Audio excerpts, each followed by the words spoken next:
साल 2024 के लोकसभा चुनाव की घोषणा हो चुकी है। प्रथम चरण के पर्चे भी भरे जा चुके हैं।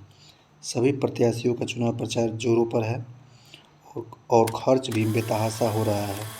इस चुनाव में करीब 1.20 लाख करोड़ रुपए खर्च होने का अनुमान लगाया जा रहा है।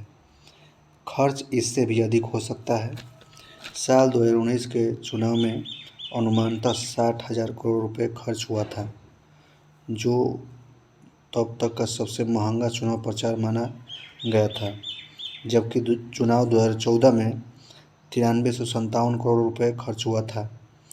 आम चुनाव 1951-52 के कुल 10 करोड़ रुपए खर्च के मुकाबले अब खर्च तेजी से सुरसा के मुंह की तरफ बढ़ता जा रहा है, जो देश के हालात, लोकतंत्र और चुनाव की शुचिता तथा चुनाव खर्चों की चिंता करने वालों को बहुत उद्वेलित कर रहा है। चुनाव इतना महंगा कैसे हो गया? महंगा होकर आम आदमी की पहुंच से दूर कैसे हो गया? अब तो चुनाव आयोग ने ही प्रत्याशी का खर्च 70 लाख रुपए कर दिया है और पार्टी द्वारा किया जाने वाला खर्च अलग है।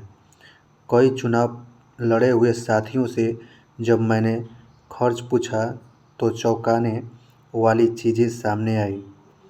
समाज में एक बहुत प्रतिष्ठित दंपति ने बड़े शहर से मेयर का चुनाव लड़ा। जब उनसे बात की तो उन्होंने बताया कि दोनों की कुल जमा पूंजी से 35 लाख रुपए खर्च हो गए, फिर भी वह चुनाव हार गए। उनका मानना है कि यदि 1 करोड़ रुपए होते तो चुनाव लड़ा जा सकता था। बाकी साथियों ने बताया कि लोकसभा चुनाव लड़ने के लिए कम से कम 2 करोड़ रुपए चाहिए।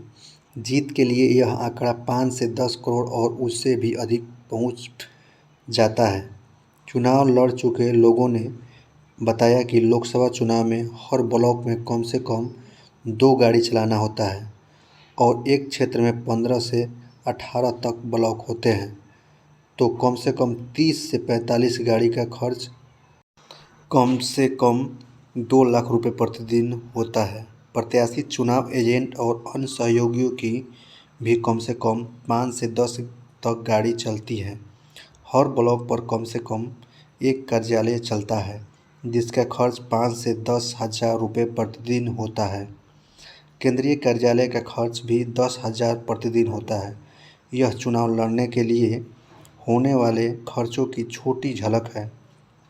हिसाब लगाया जा सकता है कि प्रत्याशी और पार्टी कितना खर्च करती है। जरा यह देखिए कि एक सांसद को कुल कितना पैसे मिलता है। सांसद को 1 लाख रुपए तनख्वाह मिलती है तो 60,000 रुपये कार्यालय भत्ता, 70,000 रुपये क्षेत्र का भत्ता मिलता है। किसी भी तरह से सांसद की आय 15 से 18 लाख रुपये सालाना ही होती है। अधिक से अधिक 1 करोड़ रुपए उसे पूरे 5 वर्ष में मिलते हैं। तब यह सोचने वाली बात है कि चुनाव लड़ने के लिए 5 से 10 करोड़ रुपए खर्च कहाँ से करता है। जाहिर है चुनाव लड़ने के लिए वह पैसे जुटाता है या उसकी पार्टी जुटाती है। यहीं से शुरू होती है भ्रष्टाचार की कहानी और उसको तब ज़्यादा बल मिला जब सांसदों और विधायकों को विकास के लिए फंड मिलने लगा, जो 2 करोड़ रुपए से शुरू होकर 5 करोड़ रुपए पहुंच गया। एक अनुमान है कि इसमें से 5 से 50% तक सांसदों की जेब में आ जाता है। इसका सच क्या है यह सांसद ही जानते हैं। बहरहाल तय तो यह हुआ था कि इस देश में गरीब भी चुनाव लड़ेगा, पर यह शायद अब सपना ही रह जाएगा। चुनावों में पूंजीवाद का यह नंगा नाच क्यों और तरह तरह से धन की यह लूट क्यों है? ऐसे सवाल लोकतंत्र और संविधान से चिपक गए हैं और मुंह चिढ़ा रहे हैं। अब सवाल यह है कि यही चलता रहेगा या इसका कुछ दिनार भी खोजा जाएगा।